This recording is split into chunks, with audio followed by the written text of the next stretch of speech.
दोस्तों, आज के इस टेक्नोलॉजी के युग में अगर हम इंसान पृथ्वी से 5 करोड़ किलोमीटर दूर मंगल ग्रह पर जा सकते हैं तो पृथ्वी के आर पार निकलने के लिए तो मात्र 12,000 किलोमीटर ही जाना होगा।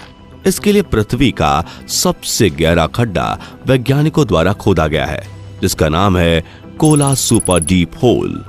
इसकी गहराई 12 किलोमीटर है। लेकिन आखिरकार ऐसा क्या हुआ कि वैज्ञानिकों ने इस होल को मात्र 12 किलोमीटर खोद कर ही रुक गए।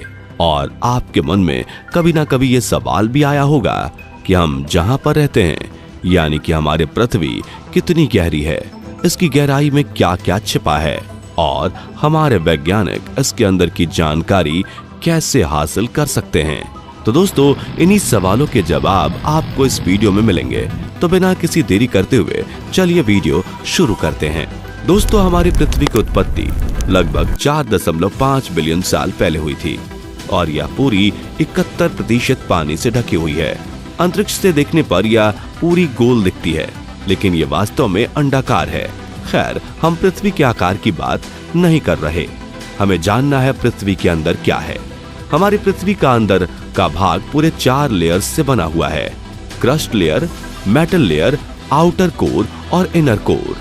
इनमें सबसे ऊपरी लेयर यानी कि क्रस्ट लेयर है, जिस पर हम सब रहते हैं।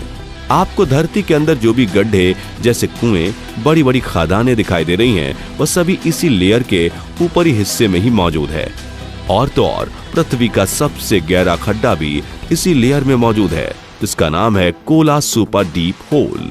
अगर आप इसके बारे में नहीं जानते तो हम आपको बता दें कि कुछ साल पहले वैज्ञानिकों ने रूस में दुनिया का सबसे गहरा गड्ढा खोदने का प्लान तैयार किया था।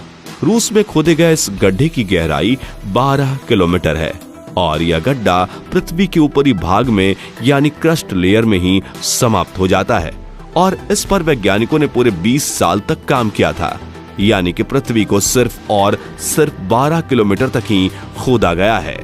बताया जाता है कि जब वैज्ञानिक यह गड्ढा खोद रहे थे, जैसे जैसे ये होल गहरा होता गया, वैसे वैसे ही पृथ्वी के अंदर का तापमान बढ़ता गया और यह तापमान करीब 350 डिग्री तक पहुंच गया था। और इसी वजह से वैज्ञानिकों के सारे उपकरण पिघलने लग गए थे, जिस वजह से इस होल को और गहरा करने में वैज्ञानिक नाकामयाब हो गए। साथियों, इस होल की और ज्यादा खोदाई करने के मत में कुछ वैज्ञानिक असहमत भी थे। उनका मानना था कि पृथ्वी का चुंबकीय क्षेत्र भी पृथ्वी के सेंटर पॉइंट से उत्पन्न होता है। अगर ये होल पृथ्वी के आर पार कर दिया गया तो हो सकता है कि पृथ्वी पर बनने वाला ये चुंबकीय क्षेत्र नष्ट हो जाए। और पृथ्वी के अपने चुंबकीय क्षेत्र का गुण खो देने से क्या होगा, इस विनाश के बारे में हम सोच भी नहीं सकते। इन्हीं सब कारणों की वजह से इस होल की खोदाई बंद कर दी गई। तो आइए समझते हैं क्रस्ट लेयर को। दोस्तों, क्रस्ट लेयर 2 भागों में बटा है। पहला है ओसेनिक क्रस्ट, यानी कि जिस पर समुद्र है, और दूसरा भाग है कॉन्टिनेंटल क्रस्ट, जिस पर पूरा ठोस भाग यानी धरातल बना हुआ है। इस लेयर की गहराई 100 किलोमीटर तक है और इसका टेम्परेचर 500 से 1000 डिग्री सेल्सियस तक रहता है। धरती पर आने वाले भूकंप और महाद्वीपों में होने वाली हलचल के पीछे यही लेयर जिम्मेदार है। इस लेयर में धरातलीय जल, पथरीली चट्टानें, सिलिका और कई धातुएं मौजूद हैं, जिनको हम निकाल कर यूज करते हैं। अब जानते हैं धरती की दूसरी लेयर यानी कि मेटल लेयर के बारे में। क्रस्ट लेयर से आगे बढ़ने पर आती है मेटल लेयर, जिसकी मोटाई 100 किलोमीटर से शुरू होकर 2890 किलोमीटर गहराई तक फैली हुई है। पृथ्वी का यह मेटल भाग बेहद गाढ़ा गर्म लावा है और इसका तापमान 4000 डिग्री सेल्सियस से 5000 डिग्री सेल्सियस तक है और यहाँ संवहनीय धाराएं चलती हैं। यह सिलिकेट रॉक से बनी है और इसमें मैग्नीशियम और लोहे की काफी ज्यादा मात्रा है। Core layer. दोस्तों, क्रस्ट लेयर और मेटल लेयर को पार करने के बाद हम पृथ्वी की तीसरी लेयर यानी कि कोर लेयर पर पहुंच जाएंगे। कोर लेयर पृथ्वी के सतह से 2900 किलोमीटर से शुरू होकर 6400 किलोमीटर नीचे तक होता है। यह पृथ्वी के आयतन का 16% भाग है। कोर वाली इस परत में बहुत भारी धातुएं मौजूद हैं, जिनका आयतन एवं घनत्व ज्यादा है। यहाँ लोहा और निकल धातु की मौजूदगी सबसे ज्यादा है। कोर का बाहरी हिस्सा लिक्विड रूप में है और आंतरिक हिस्सा ठोस है। बहुत सारे हेवी मेटल्स का मिश्रण एवं सिलिकेट कोर जो इसे दूसरी परत से अलग करती है। कोर को मुख्य दो भागों में बांटा गया है। पहला है आउटर कोर और दूसरा है इनर कोर। आउटर कोर, जैसा कि इसके नाम से ही पता चल रहा है कि आउटर कोर को बाहरी भाग कहते हैं और ये पृथ्वी के 2900 किलोमीटर की गहराई के लिए जाना जाता है। पृथ्वी का आउटर कोर लोहे और निकल का बना हुआ है, पर यह बहुत गर्म है।